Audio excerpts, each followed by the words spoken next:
Hi guys, welcome to Mupari Training Academy. So இன்னைக்கு நம்ம எதை பத்தின வீடியோ இப்ப பார்க்க போறோம் அப்படின்னு பாத்தீங்கன்னா SSC GD ஆகட்டும் வரப்போற எக்ஸாம்ஸ் தான். So Indian cost card, air force, நேவின்னு so நிறைய எக்ஸாம்ஸ் வரப்போகுது. ஸோ எல்லாத்துலேயுமே இங்கிலீஷ்ன்றது ஒரு பார்ட் ஆஃப் த எக்ஸாம் தான். அந்த இங்கிலீஷில் என்ன மாதிரியான கொஷின்ஸ் வந்து ரொம்ப இம்பார்ட்டன்ட், அதை எப்படி சால்வ் பண்ணலாம் அப்படின்றத பற்றின ஒரு வீடியோ தான்.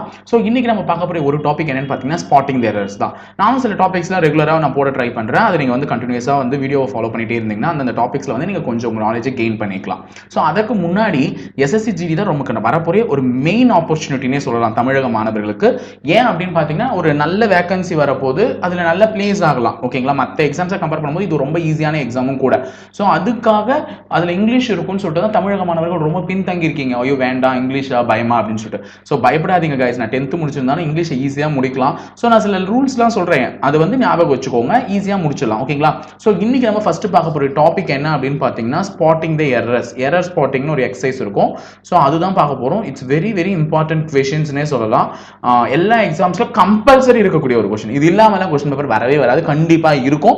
அதுக்கு சில கிராமர் ரூல்ஸ் தெரிஞ்சிருந்துச்சுன்னா ஈஸியா அடிச்சுட்டு போயிட்டே இருக்கலாம். ஸோ அதனால தான் முதல் வீடியோவை இதை போட்டிருக்கேன். ஸோ இதுக்கப்புறம் நான் இடியம்ஸ், ஃப்ரேசஸ் வீடியோ போடுறேன், active voice, passive voice, indirect, direct speech, synonyms, antonyms நிறையத்துக்கு போடுறேன். எல்லாத்துக்குமே ரெகுலரா நான் வீடியோ போடுறேன். கொஞ்சம் கண்டினியூஸா வாட்ச் பண்ணிட்டே வாங்க. ஸோ ஃபர்ஸ்ட் நம்ம டைம் வேஸ்ட் பண்ணாம கொஸ்டினுக்கு போயிடலாம். The first question was this hardly won freedom should not be lost so soon. No error. அதாவது உங்களுக்கு ஒரு சென்டென்ஸ் தான் இப்படி ஸ்ப்ளிட் அப் பண்ணி கொடுத்துருப்பாங்க. அப்ப இது உங்களுக்கு ஒரு சென்டென்ஸ். இதுல பாருங்க, இந்த ஃபர்ஸ்ட் வருதுல இந்த ஸ்லாஷ் போட்டிருக்கிறது வரையும் இது A பார்ட், இந்த ஸ்லாஷ் போட்டிருக்கிறது வரையும் B பார்ட், இந்த ஸ்லாஷ் வந்து C பார்ட். அப்போ இந்த சென்டென்ஸ்ல எந்த பார்ட்ல எரர் இருக்கு, A பார்ட்ல எரர் இருக்கா, B பார்ட்ல எரர் இருக்கா, C பார்ட்ல எரர் இருக்கான்றதை நீங்க பார்த்து சொல்லணும். அப்படி எரரே இல்லைன்னா உங்க ஆன்சர் ஆப்ஷன் என்னவா இருக்கணும், D அப்படின்றத ஃபிக்ஸ் பண்ணணும். ஸோ உங்களுக்கு ஆப்ஷன் எப்படி இருக்கும்னா A, B, C, D தான் இருக்கும். எதுல இப்போ A பார்ட்ல எரர் இருந்துச்சுன்னா ஏன்னு ஃபிக்ஸ் பண்ணுங்க, B பார்ட்ல இருந்துச்சுன்னா Bன்னு சொல்லுங்க, C ல இருந்துச்சுன்னா C, இல்லையா எதுலயுமே எரர் இல்லைன்னா Dன்னு சொல்லிட்டு போயிடலாம். ஸோ அதுதான் உங்களுடைய கேள்விக்கு புரிய வைக்கிற தன்மை. முதல்ல நான் புரிய வச்சுட்டேன். இப்போ நான் கீழே எக்ஸாம்பிளும் கொடுத்துருக்கேன், அதுக்கான எக்ஸ்பிளனேஷன்ஸும் கொடுத்துருக்கேன். ஸோ இங்க என்ன அப்படின்னு பாத்தீங்கன்னா ஹார்ட்லின்றது தான் எரரே. ஏன் சார் எரர் ஹார்ட்லி அப்படின்னு கேட்டீங்கன்னா, ஹார்ட் அப்படின்றது தான் பாசிட்டிவ் மீனிங், ஹார்ட்லின்றது வந்து நெகட்டிவ் மீனிங். எப்படி அப்படின்னு பாத்தீங்கன்னா ஹார்ட் ஒர்க்கிங் பர்சன் அப்படின்னு நான் சொல்றேன்னு வச்சுக்கோ. யாரை வந்து நம்ம எக்ஸாம்பிளுக்கு எடுத்துக்கலாம், உங்களுக்கு நல்லா தெரிஞ்ச மாதிரி. ஓகே, ஒரு சினி ஃபீல்ட்ல நம்ம ரஜினிகாந்த் சார் இருக்காருன்னு வச்சுக்கோங்க. அவரே சொல்றேன், is most hard working person in cine field அப்படின்னா அவர் வந்து சினி ஃபீல்ட்ல, சினிமா துறையில வந்து ரொம்ப ஹார்ட் ஒர்க் பண்ணி தான் இந்த நிலைமையை அடைஞ்சிருக்காரு. ஸோ ஹார்ட் ஒர்க்கிங்னா கடின உழைப்பாளி அப்படின்னு அர்த்தம். நான் அதையே அவரை திட்டணும்னு நினைக்கிறேன்னு வச்சுக்கோங்க. இன்டைரக்டா எப்படி சொல்லுவேன்னா, is most hardly working person in cine industry அப்படின்னு சொல்லுவேன். ஹார்ட்லி அப்படின்னா ஹார்ட்லின்றது வந்து சோம்பேறித்தனமானவன், அதாவது நக்கலா சொல்றது. ஹார்ட்லி அப்படின்னு சொன்னா ஹார்ட்னா தான் என்ன, கரெக்டான ஒரு பாசிட்டிவிட்டியை கொண்ட ஒரு சொல்.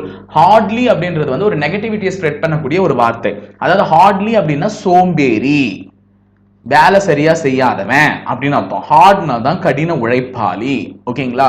சோ ஹார்ட் ஒர்க்கிங் தான் போட்டிருக்கணும். இந்த இடத்துல எதை போட்டிருக்க கூடாது, ஹார்ட்லி ஒர்க்கிங் போட்டிருக்க கூடாது. ஓகேங்களா. ஹார்ட்லி வான் ஃப்ரீடம் சொல்லக்கூடாது, ஹார்ட் வான் ஃப்ரீடம் அப்படின்னு தான் சொல்லணும். திஸ் ஹார்ட் வான், அப்ப கடினமா உழைச்சு வாங்கின ஃப்ரீடம், சுதந்திரம் அப்படின்னு சொல்லணும். ஓகேங்களா. சோ ரெண்டாவது கொஸ்டின் பாருங்க. I tried to meet the person whom you said was looking for me. So questions கொஞ்சம் மறைக்கிறதுனால அந்த லெட்டரை ரிமூவ் பண்ணிடுறேன். I tried to meet the person whom you said அப்படின்னு சொல்லியிருக்காங்க. இதுல whom தான் தப்பு. ஓகேங்களா. எப்பவுமே இது வந்து ஒரு என்ன சொல்றது அப்படின்னு பாத்தீங்கன்னா ஒரு கேசஸ் குறிக்கக்கூடிய ஒரு வார்த்தை. ரிலேட்டிவ் ப்ரோனோன் அப்படின்னு சொல்லுவாங்க, ரிலேட்டிவ் ப்ரோனோன் அப்படின்னு சொல்லுவாங்க. அதாவது நவுனை குறிக்கக்கூடிய அதுக்கு ரிலேட்டான ஒரு ப்ரோனோன் அப்படின்னு சொல்லுவாங்க. இப்போ ஒரு பர்சன் இருந்தாருன்னா அந்த பர்சனை என்னன்னு சொல்லலாம் அப்படின்னு பாத்தீங்கன்னா, இப்போ நான் முன்னாடி வந்து சூப்பர் ஸ்டார் ரஜினிகாந்த் அப்படின்னு நான் போடுறேன்னா, ரஜினிகாந்த்ன்றவர் வந்து ஒரு பர்சன், உயிருள்ள ஒரு பர்சன், ஒரு மனிதன். அப்ப பக்கத்துல என்ன போடலாம்னா ஹூ அப்படின்னு போடலாம். ஏன்னா ரஜினிகாந்த்ன்றவர் ஒரு நான் பெக்யூலியரா ஒருத்தரன்னு சொல்றேன், அவர் தான் அப்படின்னு சொல்றேன். அப்ப அப்படின்னும் போது பக்கத்துல அவருக்கான ரிலேட்டிவ் ப்ரோனவுன் ஹூ அப்படின்னு சொல்லலாம். இதே பெங்களூர் அப்படின்னு ஒரு பிளேஸ் நான் சொல்றேன் அப்படின்னா பக்கத்துல என்ன போடுவேன், விச், அது ஒரு பிளேஸ். அப்ப அது பக்கத்துல என்ன போடுவேன், விச் இஸ் ஏ அப்படின்ற மாதிரி. பெங்களூர் விச் அப்படின்னா அந்த விச்ன்றது பெங்களூருக்கான ஒரு ரிலேட்டிவ் ப்ரோனவுன். இங்க என்ன சொல்லிருக்காங்கன்னா, I try to meet the person whom சொல்லிருக்காங்க. ஹூமும் போட்டிருக்கலாம், ஆனா இந்த இடத்துல ஹூமை விட ஹூன்றது தான் கரெக்ட். ஏன்னா நான் வந்து ஒருத்தரை பார்க்கணும்னு நினைச்சேன், ஒரு பர்சனை பார்க்கணும்னு நினைச்சேன் அப்படின்னு சொல்றாங்க. நீங்க சொன்ன ஒரு பர்சனை நான் பார்க்கணும்னு நினைச்சேன், யாருன்னா நீங்க சொன்ன, who you said, நீங்க சொன்ன பர்சன் அப்படின்னு சொல்லிட்டு சொல்லியிருக்காங்க. who you said, நீங்க சொன்ன ஒருத்தர் அப்படின்னும் போது அந்த இடத்துல who தான் போட்டிருக்கணும். ஏன்னா நமக்கு யாரை பார்க்க போறாங்கன்றது கன்ஃபார்மா தெரியுது. இப்ப கமல்ஹாசன் சாரை போய் பார்க்க போறாங்க அப்படின்னா நீங்க சொன்ன பர்சன் கமல்ஹாசன் சார் நான் போய் பார்க்க போனேன் அப்படின்னா தெரிஞ்ச ஒருத்தர், அதனால அந்த இடத்துல whom போடலாம். whom எப்ப போடணும் அப்படின்னு பாத்தீங்கன்னா இங்கே சொல்லியிருப்பாங்க, who represents nominative case, இன்னாரத்தான் நீ பார்க்க போற அப்படின்னு உனக்கு கன்ஃபார்மா தெரிஞ்சுன்னா who போடலாம். whom அப்படின்றது எப்ப போடணும்னா யாருன்னே உனக்கு தெரியாது, நீ பார்க்க போனோம்னு சொன்னி அந்த கேங்ல whom you said அப்படின்னா யாரும் தெரியல, அந்த கேங்ல வந்து என்ன பண்ணுவாங்க, யாருன்னு எனக்கு தெரியல, யாரை வேணும் பார்க்கணும்னு போது அப்போ whomன்ற வார்த்தையை யூஸ் பண்ணிக்கலாம். அப்போ who எப்ப யூஸ் பண்ணணும், whom எப்ப யூஸ் பண்ணணும்னு இருக்கு. ஓகேங்களா? whomன்ற போது யாரை பார்க்கணும்னே தெரியாத, யாருன்னே சொல்ல மாட்டாங்க, அப்போ நான் ஒருத்தரை பார்க்க போறேன் அப்படின்னா அந்த இடத்துல whom யூஸ் பண்ணிருக்கலாம். ஆனா பெரும்பாலும் whom வராது. ஒரு பர்சன்னால பக்கத்துல என்னதான் வரணும், whoன்ற வார்த்தை தான் வரணும். அது ஞாபகம் வச்சுக்கோங்க. அடுத்தது third question. We looked after the thief but he was nowhere to be found அப்படின்னு சொல்லியிருக்காங்க. இந்த இடத்துல பார்க்கும் போதே தெரியுது we looked after the thief. இந்த afterன்ற வார்த்தையே வரக்கூடாது. Looked after is not used for thief. Her looked should be followed for. அதாவது வந்து we looked for thief, அதாவது வந்து நான் ஒரு திருடனை பார்க்கறத தேடிட்டு இருந்தேன். ஒரு we looked for the thief but he was nowhere to be found. அவனை எங்கெல்லாம் தேடிட்டு இருந்தான், ஆனா அவன் எங்கேயுமே என்ன ஆகல, பிடிபடல. அதுதான் அதனுடைய அர்த்தமே. we looked for the thief, நான் தீஃபை தேடிட்டு இருந்தேன், ஒரு குற்றவாளியை நான் தேடிட்டு இருந்தேன், ஒரு திருடனை, ஆனா அவன் எங்கேயுமே பிடிபடல. இதுதான் அதனுடைய அர்த்தம். we looked after the thief, நான் திருடனுக்கு அப்புறமா பார்த்துட்டு இருந்தேன்ற மாதிரி எல்லாம் மீனிங் வராது. சோ அந்த இடத்துல ஆஃப்டர்ன்ற வர்றதை விட என்ன வந்திருக்கணும், ஃபார்ன்ற ஒரு ப்ரிபோசிஷன் தான் யூஸ் பண்ணிருக்கணும். So we looked for the thief தான் வந்திருக்கணும். we looked after the thief வந்திருக்க கூடாது. சோ இந்த சென்டென்ஸ் இங்கே கொடுத்திருக்கேன் பாரு. they looked for you at the function. they looked for you at the function. அவர்கள் அந்த விழாவில் உங்களுக்காக எதிர்நோக்கி காத்து கொண்டிருந்தார்கள். they looked for you at the function அப்படின்னு சொல்லிட்டு அந்த மீனிங்கே அதுதான். fourth question. I hoped that the train will arrive on time but it did not. no error அப்படின்னு சொல்லிட்டு கொடுத்திருக்காங்க. சோ இதுல எங்க எரர் இருக்கு அப்படின்னு பாத்தீங்கன்னா பி பார்ட்ல தான் இருக்கு. என்ன அப்படின்னு பாத்தீங்கன்னா will should be replaced by would as the sentence is in the past tense. இங்க பாருங்க, hoped என்னும் போது past tense குறிக்கக்கூடிய ஒரு verb. அதே மாதிரி நீங்க யூஸ் பண்ண இந்த இடத்துல ட்ரெயின் அரைவ் ஆகுதுன்றதை யூஸ் பண்ண இடத்துல வில்லுன்னு கொடுத்துருக்கீங்க. வில்லுன்றது எதை குறிக்கும் அப்படின்னு பாத்தீங்கன்னா ஃபியூச்சர் டென்ஸ். சோ சென்டென்ஸ் முதல்ல பாஸ்ட் டென்ஸ்ல ஆரம்பிச்சுட்டு அதுக்கப்புறமா ஃபியூச்சர் டென்ஸ்ல வரக்கூடிய வில்ல நீங்க யூஸ் பண்ணிருந்தீங்கன்னா அது தப்பு. அப்ப இந்த இடத்துல வில்லுக்கு பதிலாக என்ன வந்திருக்கணும்னா would arrive அப்படின்னு சொல்லிட்டு அதுதான் வந்திருக்கணும். ஓகேங்களா? அப்ப அந்த இடத்துல வில் யூஸ் பண்ணிருக்க கூடாது, would யூஸ் பண்ணிருக்கோம். ஓகேங்களா गाइस? அடுத்தது ஃபர்ஸ்ட் இந்த क्वेश्चन பாத்துக்கங்க. their all belongings were lost in the fire. அவர்களுடைய உடைமைகள் அனைத்தும் தீயில் எரிந்து கருகியது அப்படின்னு சொல்லியிருக்காங்க.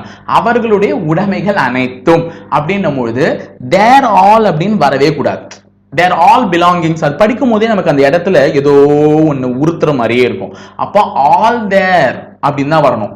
அவர்களுடைய உடைமைகள் அனைத்தும், all their belongings were lost in the fire. அவர்களுடைய அனைத்து உடைமைகளும் எங்க போயிடுச்சா, நெருப்புல தீக்கிரைக்கப்பட்டது. அப்ப ஆல்ன்ற வார்த்தை தேருக்கு முன்னாடி வரணும். ஓகேங்களா? தேருக்கு அடுத்து வரக்கூடாது, அதுக்கு முன்னாடி வரணும். அதுக்கு தான் ஒரு எக்ஸாம்பிள் இங்க கொடுத்திருக்கேன். all their actions are copied from Hollywood drama. அவர்களுடைய அனைத்து ஆக்ஷன்ஸுமே எதுல இருந்து காப்பி பண்ணிருக்காங்க, ஹாலிவுட் டிராமால இருந்து காப்பி பண்ணிருக்காங்க. So sixth question பாருங்க. He was in the temper and refused to discuss the matter again. No error. So இதுல வந்து எங்க இருக்கு அப்படின்னு பாத்தீங்கன்னா A பார்ட்ல தான் எரர் இருக்கு. The should be removed before temper as temper is abstract noun and abstract noun is not used with article. So he was in love, he was in temper. அப்போ கோவத்துல இருந்தாங்க, அவர் வந்து கோவத்துல இருக்காரு, அதனால அதை வந்து மறுபடியும் டிஸ்கஸ் பண்ணாதீங்க, அந்த மேட்டரை பத்தி டிஸ்கஸ் பண்ணாதீங்க. அது மட்டும் இல்லாம நீங்க சொல்லுவீங்களே he was in love with you, he was in love with you, அவர் வந்து உங்ககிட்ட காதல் வயப்பட்டிருக்கிறார் அப்படின்னு கூட இந்த சென்டென்ஸ்ல ஜெனரலா சொல்லி கேள்விப்பட்டிருப்பீங்க. he was in love with the painting நீங்க ஈஸியா கொடுத்துருக்காங்க. பட் நீங்க வந்து யாராவது ஒரு இளமையில இருக்கவங்க வந்து சொல்லும் போது he was in love with you, உங்ககிட்ட உங்க கூட அவன் லவ்ல இருக்கான் அப்படின்னு சொல்லும் போது அங்க வந்து என்ன பண்ணுவாங்க, அப்ஸ்ட்ராக்ட் நோன், அதெல்லாம் வந்து ஒரு விதமான குணாதிசயங்கள் அல்லது கோபதாபங்கள்லாம் என்னது, அதெல்லாம் ஒரு குணம். அப்ப அவன் வந்து கோபத்துல இருக்கான்னு சொல்லும் போது அது ஒரு அப்ஸ்ட்ராக்ட் நோன், அதுக்கு ஆர்டிகல்ன்றது தேவையே இல்லை. தே டெம்பர் எல்லாம் சொல்ல, கோபம்ன்றது எல்லாருக்குமே இருக்கக்கூடியது.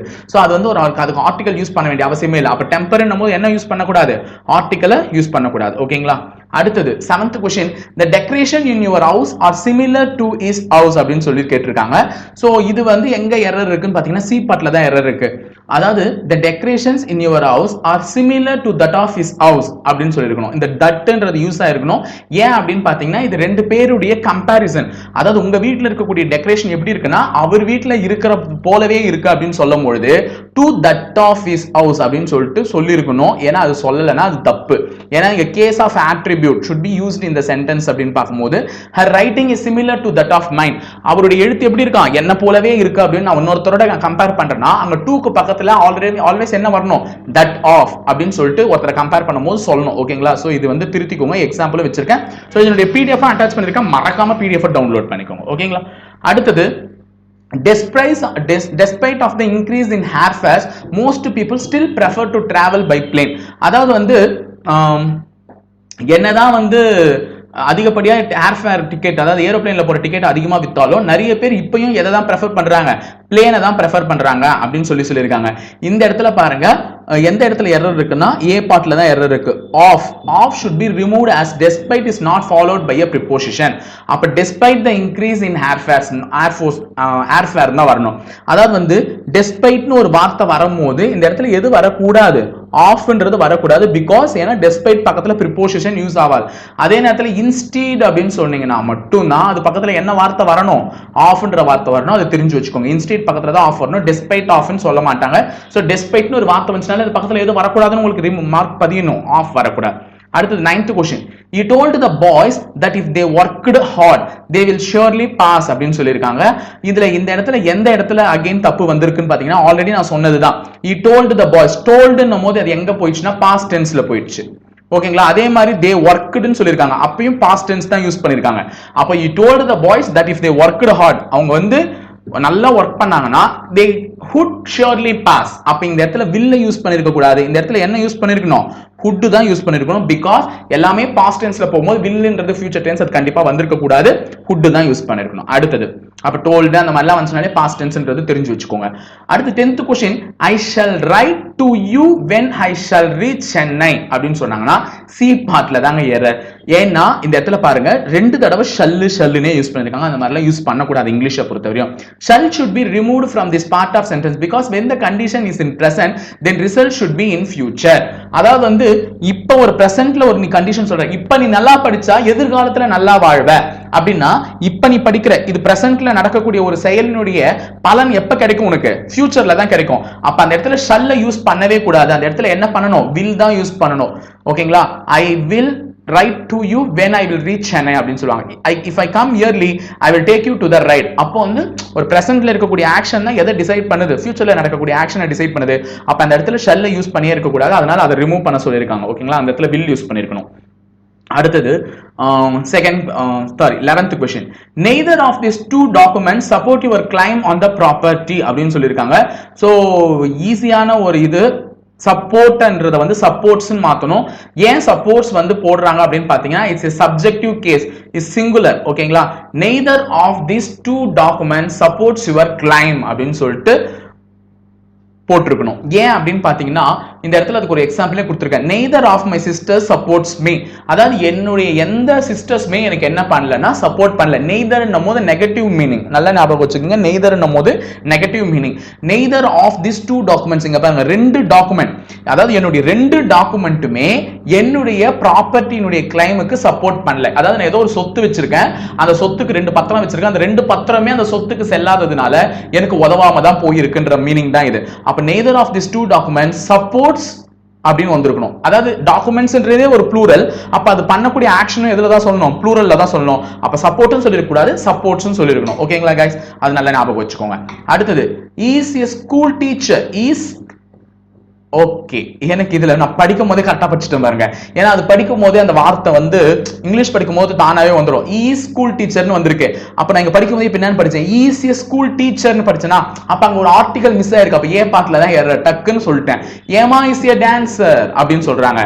ஷீ இஸ் எ அப்படின்னு சொல்லுவாங்க. She is a very good player அப்படின்னு சொல்லும்போது எல்லாத்துக்கு முன்னாடியும் ஒரு ஏன்ற ஆர்டிகல் யூஸ் பண்ணிருப்பாங்க. அப்ப ஈஸிய ஸ்கூல் டீச்சர் நான் படிக்கும் போதே அது தானா வருது பாருங்க. அப்ப இங்கிலீஷ் நீங்க கண்டினியூஸா படிக்க தானாவே உங்களுக்கு படிக்கும் போது எரரை கண்டுபிடிச்சிடுவீங்க. அப்ப இந்த இடத்துல ஏன்ற ஆர்டிகல் தான் மிஸ் ஆயிருக்கு. அப்ப ஸ்கூல் டீச்சர் முன்னாடி ஏ வந்திருக்கணும். சோ 12th क्वेश्चनல வந்து ஏ பார்ட்ல தான் எரர். அடுத்து 13th question is grandfather had told him to smoke was a bad habit அப்படின்னு சொல்லிருக்காங்க. to smoke வந்து ரீப்ளேஸ் பண்ணது எப்படி பண்ணணும்னு பாத்தீங்கன்னா ஸ்மோக்கிங் அப்படின்னு பண்ணணும். ஓகேங்களா? இந்த இடத்துல டு ஸ்மோக்னு வரக்கூடாது. இது எப்படி சொல்லி புரிய வைக்கிறது அப்படின்னு பாத்தீங்கன்னா first form of verb verb 1ஓட எப்பவுமே என்ன சேராதுன்னு பாத்தீங்கன்னா 2 சேராது. ஃபர்ஸ்ட் ஃபார்ம் ஆஃப் verb-ஓட 2-ஐ நம்ம என்ன பண்ணக்கூடாது, சேர்க்கவே கூடாது. his grandfather has told him to smoking, அப்ப to smoke அப்படின்ற மாதிரி 2 வரவே கூடாது. ஃபர்ஸ்ட் ஃபார்ம் ஆஃப் verb எப்பயுமே ஃபர்ஸ்ட் ஃபார்ம் ஆஃப் verb-ஓட verb 1ஓட என்ன வரக்கூடாது, நமக்கு 2 வரவே கூடாது. அந்த 2ன்ற வார்த்தை வந்துச்சுனாலே அது எரர். அப்போ அந்த இடத்துல 2 ஸ்மோக்ன்றதை அழிச்சிட்டு என்னன்னு போடணுமா, ஸ்மோக்கிங் அப்படின்னு போடணுமா. Smoking is injurious to health அப்படின்னு சொல்லுவாங்கல்ல. அப்ப ஸ்மோக்னாலே ஸ்மோக்கிங் தான் சொல்லிருக்கணும், ஸ்மோக்னு சொல்லக்கூடாது. இங்க அதனால தான் swimming is a good exercise, to swim is a good exercise னு யாருமே சொல்ல மாட்டாங்க. ஓகேங்களா? அப்போ ஃபர்ஸ்ட் ஃபார்ம் ஆஃப் verb-ஓட நமக்கு என்ன வரக்கூடாது, 2ன்றது வரக்கூடாது. அந்த இடத்துல ing தான் யூஸ் பண்ணணும். ஓகேங்களா? So 14th question,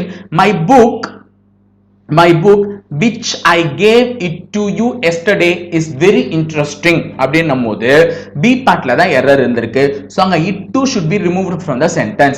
My book which I gave to you அப்படின்னு சொல்லிட்டு சொல்லலாம். My book which I gave you yesterday. அந்த it tooன்றது வந்து அதிகப்படியா இருக்கு, சூப்பர்ஃப்ளக்ஸா இருக்கு. என்னன்னு அப்படின்னு பாத்தீங்கன்னா என்னுடைய புக்கு நேத்து நான் உங்ககிட்ட கொடுத்த புக் வந்து ரொம்ப இன்ட்ரெஸ்டா இருக்கு, டைரக்டா சொல்லிட்டு போனோம். My book which I gave it to you, அது ஆல்ரெடி my book நான் சொல்லிட்டான். என் புக்கு, அந்த புக்கை நேத்து நான் உனக்கு கொடுத்தேன் பாரு, அதேன்னு சொல்றதுதான். திருப்பி புக்கே தான் என்ன பண்றான், இட்டுன்னு சொல்லியிருக்கான். சோ தேவையில்லாம சூப்பர் ஃபிளெக்சிபிலிட்டி யூஸ் பண்ற மாதிரி இருக்கு, சூப்பர் ஃபிளெக்ஸிவா இருக்கு இந்த சென்டென்ஸ். ரெண்டாவது முறை திருப்பி புக்குனே சொல்ற மாதிரி இருக்கு. அதனாலதான் இந்த இடத்துல என்ன பண்ணிருக்காங்க அப்படின்னு பாத்தீங்கன்னா அந்த இட்டு டூ வந்து என்ன பண்ணிடுங்க, ரிமூவ் பண்ணிடுங்கன்னு சொல்றான். My book which I gave you yesterday, அது சிம்பிளா முடிஞ்சிச்சு. which I gave you yesterday is very interesting. நேத்து உங்ககிட்ட நான் கொடுத்த புக் வந்து சூப்பரா இருந்துச்சு, இன்ட்ரெஸ்டா இருந்துச்சு, அவ்வளவுதான் முடிஞ்சிச்சு. 15th question, I am entirely agreeing with you but I regret I can't help you, no error. so agreeing அப்படின்ற ஒரு வார்த்தையே வரக்கூடாது, அப்படி ஒரு வார்த்தையே இல்ல. நிச்சயமா I am entirely agreeing தான் வரும், அது பார்த்தாலே தெரியும். agreeன்னு ஒரு வார்த்தையே கண்டிப்பா இல்ல. should it replace always agree தான். also ham is inappropriate இருக்கு. so I completely agree, I am entirely agreeன்றத I entirely agree with you, I entirely agree with you. இங்க am யூஸ் பண்றதும் தப்புதான், அதே மாதிரி agreeing ஒரு வார்த்தையும் இல்ல. so a பார்ட்ல தான் எரர் இருந்திருக்கு. 16th question, of all those involved with the accident none was seriously injured அப்படின்னு சொல்லிருக்காங்க. இந்த இடத்துல with யூஸ் பண்ணாம அந்த இடத்துல என்ன யூஸ் பண்றோம்னா in யூஸ் பண்ணோம். of all those involved in the accident, with the accidentல in the accident, with தான கூடவே வர மாதிரி மீனிங். ஓகேங்களா? he walked with டாக் அப்படின்னா அவர் நாயோட நடந்து போனார் அப்படின்ற மாதிரி ஆயிடும். சோ இந்த ஆக்சிடென்ட் அதுல சம்பந்தப்பட்டது அப்படின்ற மாதிரி மீனிங் வரும்போது இன்னன்ற ப்ரிபோசிஷன் தான் யூஸ் பண்ணணும், வித் யூஸ் பண்ணக்கூடாது. சோ நான் வித்த வெளியே தூக்கிட்டேன். அடுத்து 17th question, 4 question தான் முடிச்சலாமா. radar equipments that is to be used for ships must be installed carefully அப்படின்னு சொல்லிருக்காங்க. சோ இங்க equipment தான் யூஸ் பண்ணணும், because equipmentனாலே அது ப்ளூரல் தான். ஓகேவா? அது equipments அப்படின்னு சொல்ல வேண்டிய அவசியம் இல்லை. It's not used in plural form. Radar equipment தான். ரேடார்ன்றது வந்து ஒரு சிங்கிள் தான். இது ரேடார் ஸ்பெல்லிங் தப்பா இருக்கு கைஸ், அதை ஒழுங்கா திருத்திக்கோங்க. இதுதான் ரேடார். சோ ரேடார் எக்யூப்மெண்ட்ன்றது வந்து எஸ் யூஸ் பண்ணக்கூடாது. ரேடார்ன்றது ஒரு சிங்கிள் இன்ஸ்ட்ருமெண்ட். சோ எக்யூப்மெண்ட்ஸ்னு சொல்லிருக்காங்க, அது தப்பு. So radar equipment. ஓகேங்களா? 18th question, new types of electrical circuits has been developed by our engineers அப்படின்னு சொல்லிருக்காங்க. has been அப்படின்றத வந்து எடுத்துட்டு have been அப்படின்னு சொல்லணும். ஏன் அப்படின்னு பாத்தீங்கன்னா இந்த இடத்துல electrical circuits அப்படின்னு சொல்லிருக்காங்க. It's a plural form. so electrical circuits in this plural formல இருக்கும்போது pluralக்கான இதுதான் யூஸ் பண்ணிருக்க முடியும். so pluralக்கு வந்து have தான் யூஸ் பண்ணனும். சிங்குலரா இருந்தா தான் நம்ம என்ன யூஸ் பண்ணிருக்கணும், as யூஸ் பண்ணிருக்கணும். so as வந்து நம்ம என்னவா மாத்தணும், have னு மாத்தணும். because in case வந்து நமக்கு questionல verb வந்து எப்படி இருந்திருக்கு, pluralா இருந்திருக்கு. அப்ப new types of electrical circuits have been developed by our engineers. so அடுத்தது 19th question, recently I visited Kashmir and found the sceneries to be marvelous. அதாவது நான் காஷ்மீருக்கு போனேன், அதுல பார்த்த சீனரிஸ்லாம் எப்படி இருக்கும், ரொம்ப அழகா இருக்கு அப்படின்னு சொல்றாங்க. சோ சீனரிஸ்ன்றது ராங். சோ சீனரிஸ்ன்றது எப்படி எழுதிருக்கணும்னா வெறும் சீனரினே எழுதிருக்கலாம், ஏன்னா சிங்குலாரிட்டி தான் யூஸ் பண்ணணும், ஏன்னா சிங்குலர் தான் அதெல்லாம். சோ நான் காஷ்மீர் போனேன், அப்ப அங்க பார்த்த சீனரி வந்து அழகா இருக்கு. சீனரிஸ் நான் நிறைய இடத்த சுத்தி பார்த்தேன், அதனால அப்படி சொல்ல முடியாது. சோ நீங்க எந்த இடத்த பார்த்தாலும் அது என்னன்னு தான் சொல்லுவாங்க, சீனரின்னு தான் சொல்லுவாங்க. சீனரிஸ் அப்படின்ற வார்த்தையெல்லாம் யூஸ் பண்ண மாட்டாங்க, அது தெரிஞ்சு வச்சுக்கோங்க. So 20th question, it is of primary importance. எனக்கு இது படிக்கும் போதே வந்து இட் இஸ் ஆஃப் அந்த மாதிரி ஒரு சென்டென்ஸே இங்கிலீஷ்ல ஃபார்ம் ஆகாது. So it is of primary importance in swimming to learn to breathe properly அப்படின்லாம் கிடையாது.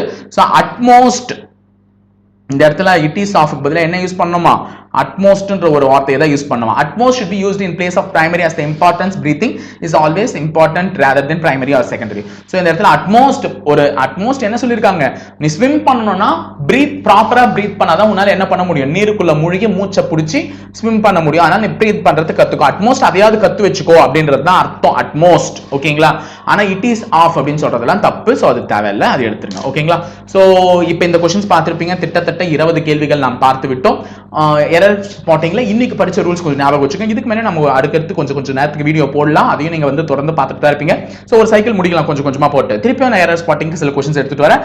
அதுக்குள்ள நம்ம ஒரு எக்ஸாம் போறதுக்குள்ள நமக்கு ஓரளவுக்கு தெரிஞ்சிருந்தா போதும். ஏன்னா இந்த மாதிரி क्वेश्चंस வந்துச்சுன்னா நம்ம ஈஸியா அடிச்சுட்டு போயிட்டே இருக்கலாம். ஓகேங்களா? சோ गाइस, இங்கிலீஷ் கஷ்டம் நினைக்காதீங்க, கூடவே வாங்க, இங்கிலீஷும் கொஞ்சம் ஈஸியா தான் இருக்கும். ஓகேங்களா? Thank you.